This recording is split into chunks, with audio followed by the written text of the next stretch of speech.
这下好了吧，结婚率又创新低了。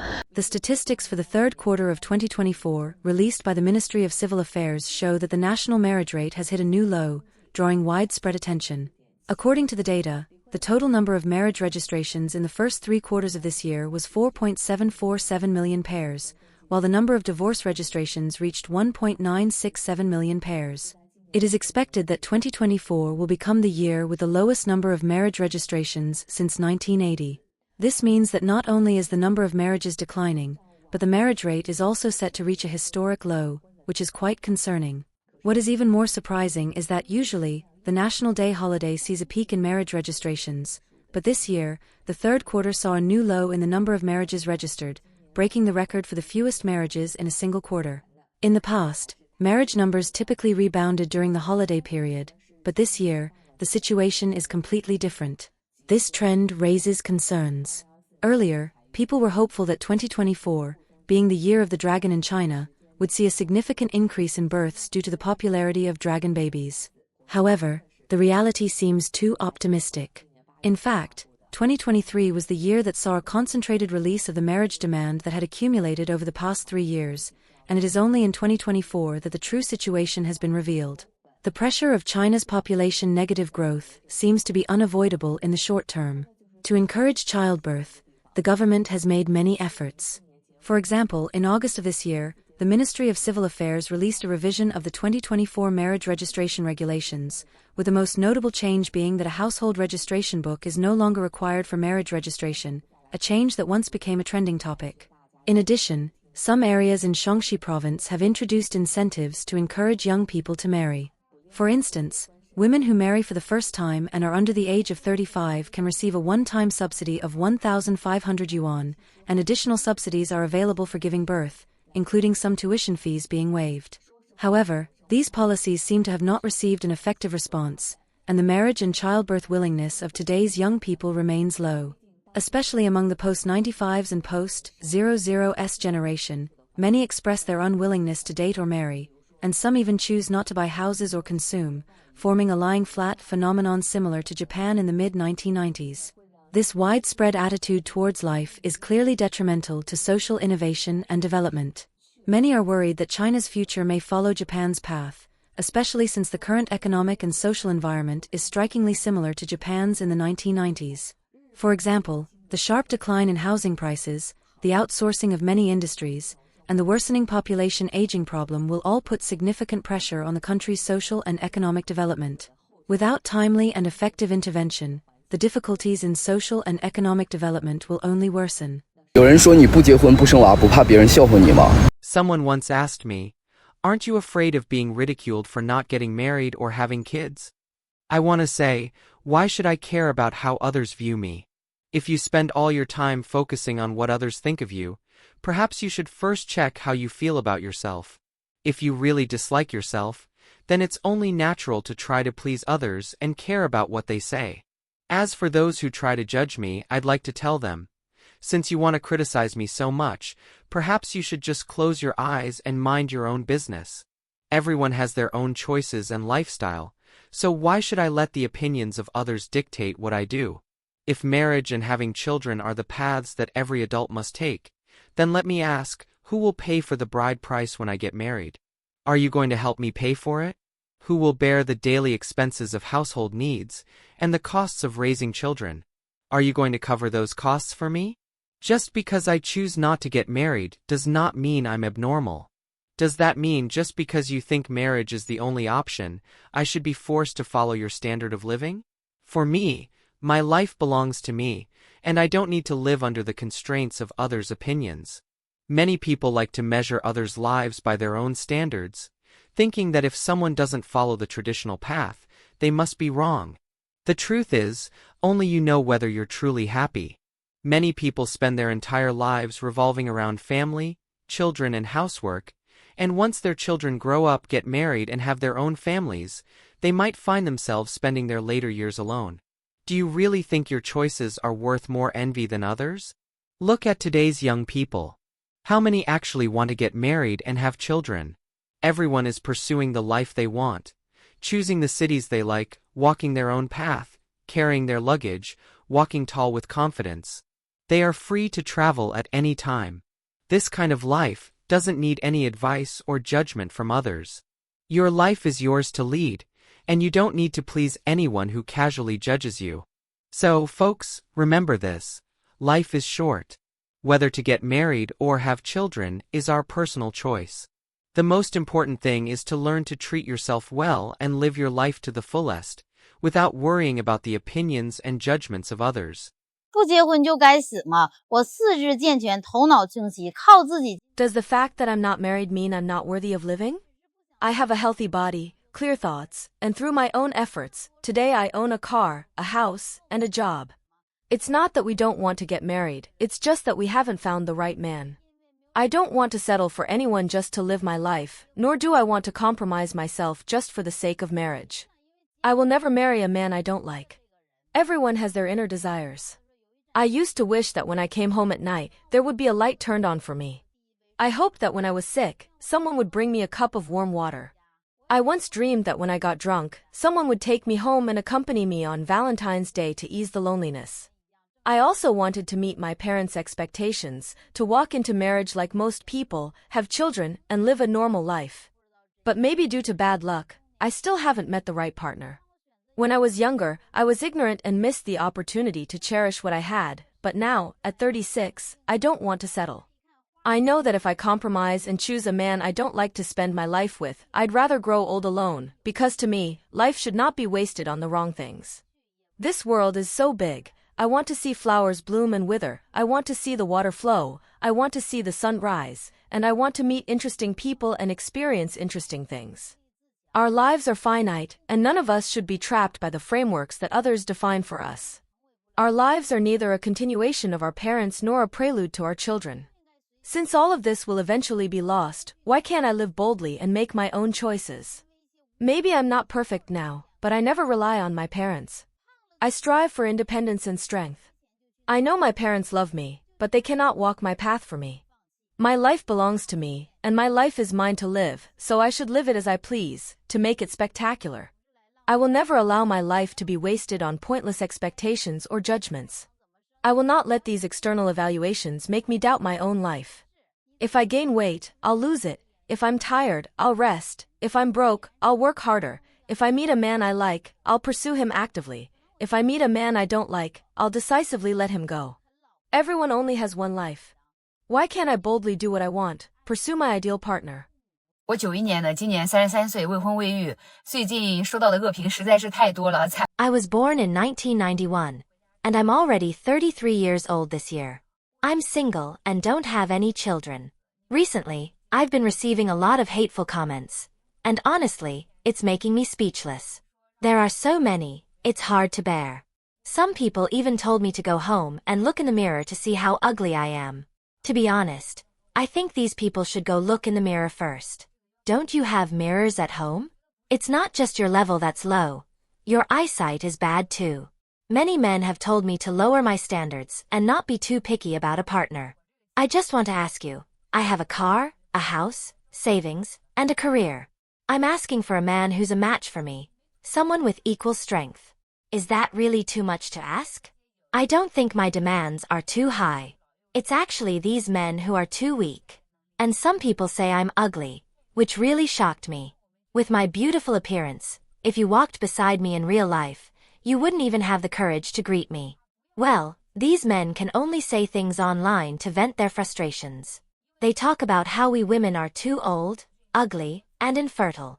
I just want to ask, how do these low-level comments hurt me? Their attacks are so weak that all they do is make us women think they're more childish and boring. Many of my female friends have advised me not to get too worked up over these men's criticisms. But after thinking it over, I realized I can't tolerate this anymore. If I back down, they'll take advantage of me even more. Tolerating it will just make me feel worse. And it's even affecting my health. So, I've decided to fight back against these critics. I can't take it anymore. 我现在35岁，没有结婚，没有房，没工作，更没有钱。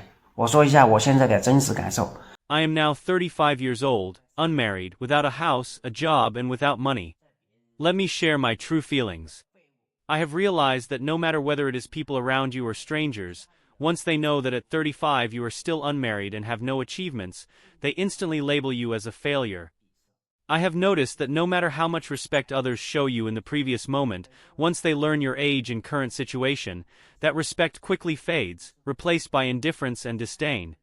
I want to say that 35 years old is actually a conservative estimate, because many people consider 30 to be a watershed.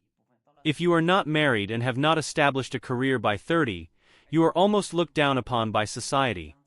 And from 30 to 35, the situation only worsens. More and more people will form opinions about you, and even start to despise you.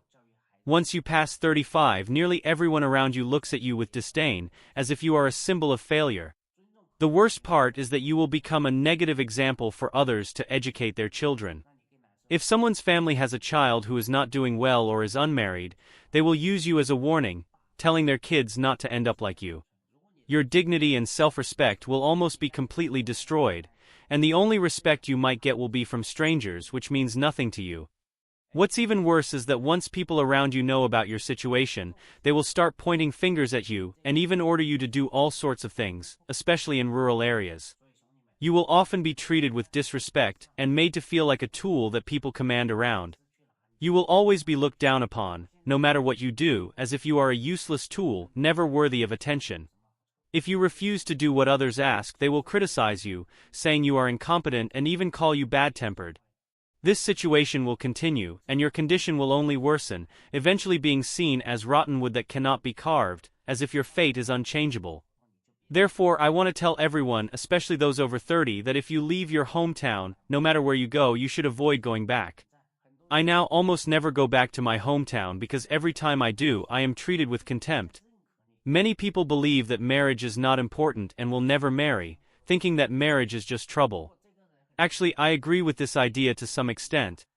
But if you are still unmarried, you must at least be successful in your career, so you have some money and a career to salvage some face. If you have nothing and there are family gatherings, you better not attend. If you do, you will be seen as a joke. You will only suffer mentally because others will always see you as a failure. Some might argue that this is a negative view, but many people feel that when others tell you what to do, you might think they are acknowledging you, recognizing that you are capable. But reality is often cruel. If others respect you, recognize you, and think you are capable, they won't ask you to do these things. They will do it themselves. For example, do you dare ask your boss or your leader to do the work? Of course not. You are the one doing it, right? If you haven't realized this, it might mean you don't yet have a deep understanding of life. So, brothers, your 20s are the most valuable period of your life. It is the time when you should be striving the hardest. You should put all your effort into achieving your goals during this time, without wasting it. If you can handle your career and marriage issues in your 20s, your life will definitely be much smoother in the future. 今年没有外出打工，已经在家乡县城找到一个工作。 I am 36 years old and still unmarried, without a wife or children. Currently, I live in my hometown in a county town. This year, I did not go out to work but found a job locally, earning 5,000 yuan per month. While this is not a very high salary, it is sufficient for living in this county town. More importantly, I don't have any car loans or mortgages because I never planned to buy a car or a house, so I am not burdened with any debt. This makes my financial pressure relatively light. I can spend my earnings freely and live my life according to my own mood and preferences. When I was younger, I really wanted to find a suitable wife, but my conditions were not ideal. I am quite short, only 1.65 meters tall, with an ordinary appearance, a poor financial situation, and weak social skills. Many times, I even found it difficult to express my thoughts. I have been on many blind dates, but none of the women showed any interest in me, so I have remained single until now. In fact, when I was younger, there was one woman who was willing to marry me, but I thought she was a bit unattractive. At that time, my mentality was somewhat arrogant, and I always wanted to find someone with better conditions, so I missed those opportunities. Now, looking back, I do regret it. As I get older, the chances of marriage are becoming fewer and fewer. However, I am gradually accepting single life and no longer yearn for marriage. In fact, living alone is not as bad as I imagined. On the contrary, I feel quite carefree and free after letting go of the obsession with marriage. Without the pressure of family and responsibilities, I can live my life entirely according to my own mood, do the things I want to do, and my life has become much lighter. 我是一个34岁的老光棍儿。 I am 34 years old, a seasoned bachelor, and have been working for 18 years. I currently have 500,000 yuan in savings, with no mortgage or car loan, and no wife or children to support. My life is very relaxed right now as I live off the interest from my savings. I'm extremely happy and feel like I've achieved what's known as financial freedom. Every month, I can live leisurely without worrying about financial issues. The best part is that I can control my own pace of life at any time, with no one being able to interfere with me or hold anything against me. My daily life is simple yet fulfilling. After eating, I often chat and play chess with the other bachelors in the village, enjoying a carefree and free life. My current situation truly feels like there's nothing to worry about, and I'm savoring the bliss of a stress-free existence. Being able to maintain my sense of self in this peaceful life is incredibly satisfying. Haha. Why is the marriage rate among young people in China so low now? Can we blame it all on today's young people? No. Why? Because the atmosphere around marriage has become unhealthy. I'm not even going to talk about women's high expectations or the issues surrounding houses and cars. What I want to ask everyone is one thing in marriage, and that is the issue of bride price. In many places, the bride's family demands 2 million yuan, 3 million yuan, and says that if there is no such amount, the marriage is off and the woman won't marry. Some places go even further. When the bride steps out of the car, they charge her a car fee. If you don't give 100,000 yuan, the bride will turn around and leave. How ridiculous is that? Is this really marriage? This is selling yourself. In a normal marriage, the man's family should just make a token gesture of the bride price, as it is traditionally a sign of respect from the man's side. Marriage is supposed to be a union of two families, but now it has been hyped up to the point that it's treated as some kind of sale contract. The amount of the bride price is said to determine the happiness of the marriage, whether the man will treat you well, and whether he will treat your children well. Think about it. How many women marry into wealthy families, but still end up unhappy in their marriages? There are too many such examples. So, money is definitely not the only standard to measure a happy marriage. If this kind of unhealthy atmosphere around marriage doesn't change, I'm telling you, the marriage rate in China will continue to decline. The atmosphere around marriage must be adjusted. If the marriage atmosphere is not corrected, it will lead to an unhealthy social atmosphere, which will then affect society, businesses, and even the country. That would be disastrous. Do you agree with my point of view? Feel free to leave your comments. I'd really like to hear your thoughts. If you like this video, please give it a thumbs up and subscribe to our channel. Your support is very important to us, and we'll keep working to bring you better content. Thanks again for watching. See you next time.